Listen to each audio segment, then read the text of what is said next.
മതപഠനവും ലഹരിഭ്രാന്തും തമ്മിലെന്ത്? ലേഖനം മാധ്യമം ദിനപത്രം. രചന AR.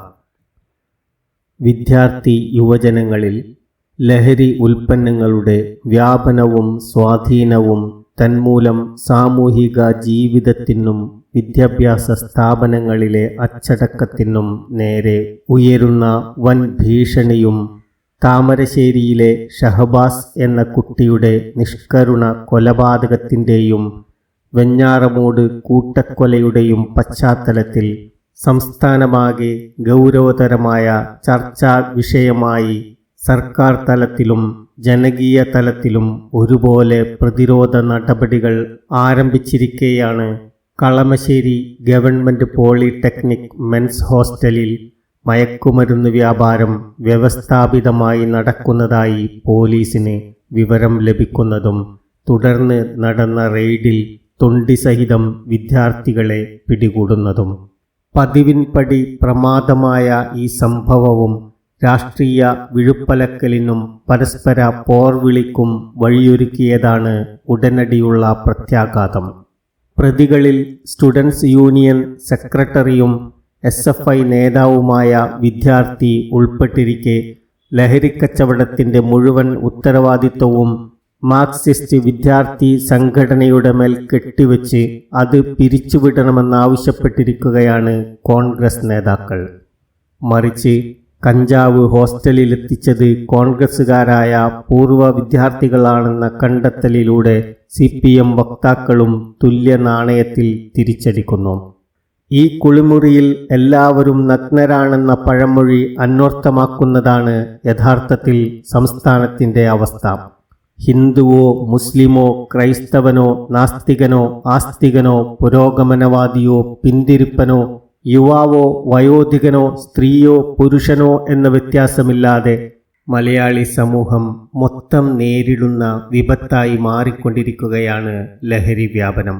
ലഹരി പദാർത്ഥങ്ങളുടെ സംഭരണ, വിതരണ, ഉപഭോഗ പ്രക്രിയ നിയമപരമായ പ്രതിരോധ നടപടികളെയും കോടതി കേസുകളെയും നോക്കുകുത്തിയാക്കി ഭയാനകമായി വളർന്ന് സ്വൈരജീവിതത്തിന് വൻ ഭീഷണിയായി തീർന്നുകൊണ്ടിരിക്കുന്നു എന്നാണ് കണക്കുകളിൽ നിന്നും ദൈനംദിനാനുഭവങ്ങളിൽ നിന്നും വ്യക്തമാവുന്നത്.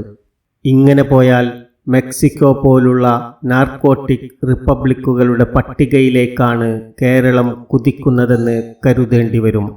സംസ്ഥാന സർക്കാരിൻ്റെ മുഖ്യ വരുമാന സ്രോതസ്സായി മദ്യവ്യവസായവും ബാർ ഹോട്ടലുകളും വിദേശ മദ്യവിൽപ്പനശാലകളും മാറി. ഒയാസിസ് പോലുള്ള ഭീമൻ മദ്യോൽപാദന കമ്പനികളെ ചുവപ്പ് പരവതാനി വിരിച്ച് സ്വീകരിക്കുവോളം ലഹരി സാമ്രാജ്യവും വികസിച്ചു കഴിഞ്ഞിരിക്കെ അഡിക്ഷനെതിരായ അധരവ്യായാമം കേവലം ജലരേഖയായി കലാശിക്കുകയേ ചെയ്യൂ എന്ന് സാമാന്യ ബുദ്ധിക്ക് തിരിച്ചറിയാവുന്നതേയുള്ളൂ. അതിനിടയിൽ സർക്കാർ വിലാസം വിമുക്തി കേന്ദ്രങ്ങളിലെ ക്യൂ ബീവറേജ് ഔട്ട്ലെറ്റുകളെ തോൽപ്പിക്കുന്നിടത്തേക്കാണ് പോക്കെന്ന് മാധ്യമ വാർത്തകൾ സൂചിപ്പിക്കുന്നു.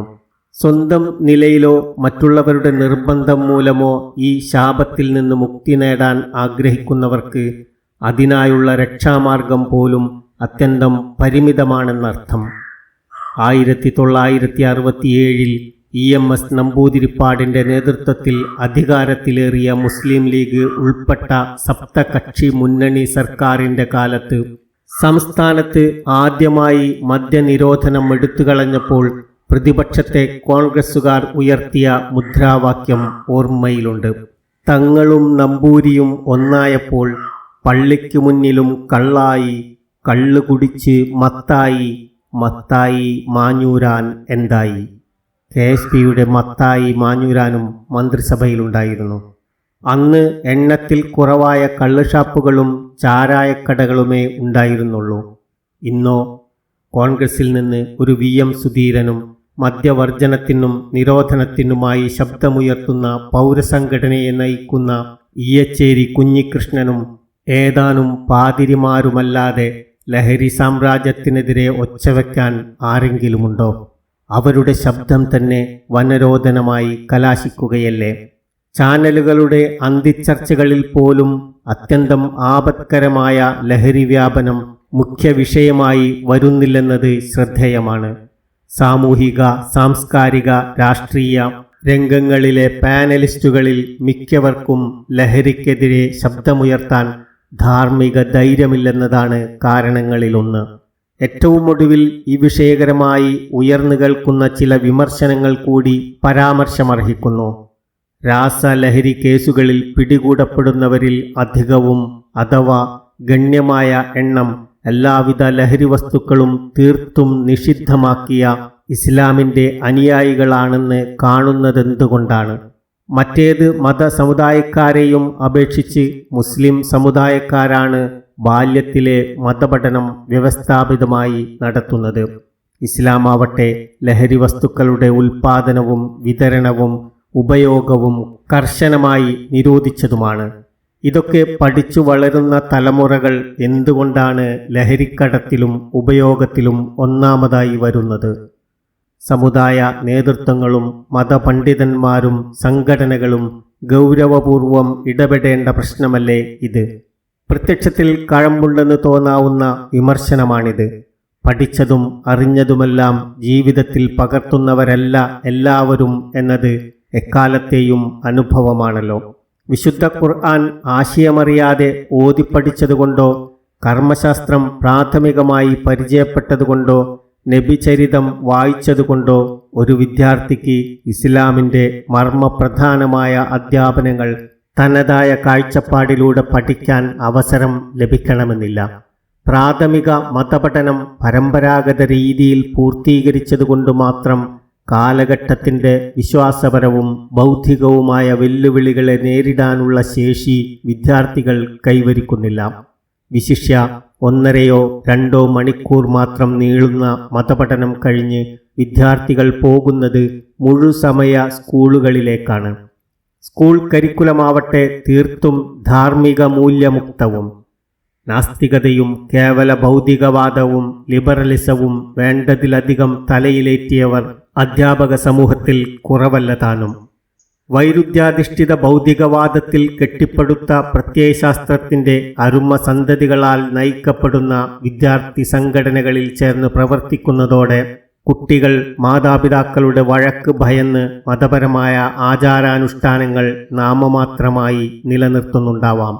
അവർ അകമേ തങ്ങളുടെ മതവിശ്വാസത്തെക്കുറിച്ച സംശയങ്ങളും തെറ്റിദ്ധാരണകളും കൊണ്ട് അസ്വസ്ഥഭരിതരായിരിക്കുകയും ചെയ്യും.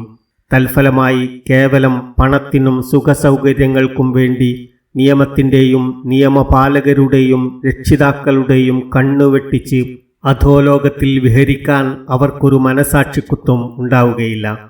സമൂഹമാധ്യമങ്ങളുടെ നീരാളിപ്പിടുത്തത്തിൽ അകപ്പെട്ടു പോയ പുതിയ തലമുറ പഠനത്തിൻ്റെയും ബോധവൽക്കരണത്തിൻ്റെയും ലോകത്ത് നിന്ന് ക്ഷണിക സന്തോഷങ്ങളുടെയും ആസ്വാദനങ്ങളുടെയും മായാലോകത്ത് പറന്നെത്തിക്കൊണ്ടിരിക്കെ സ്ഥിതി കൂടുതൽ ഗൗരവതരമാകുന്നു.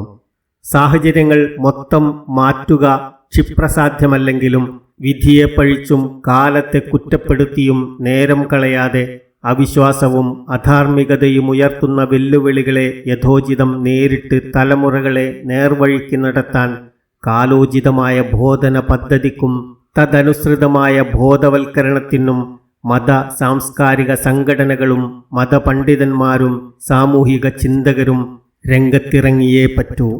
താരതമ്യേന നിസ്സാരമായ പടലപ്പിണക്കങ്ങളും അഭിപ്രായ ഭിന്നതകളും ഇളം തലമുറയുടെ വീണ്ടെടുപ്പിൻ്റെ മാർഗത്തിൽ തടസ്സങ്ങളാവരുത്. നന്ദി.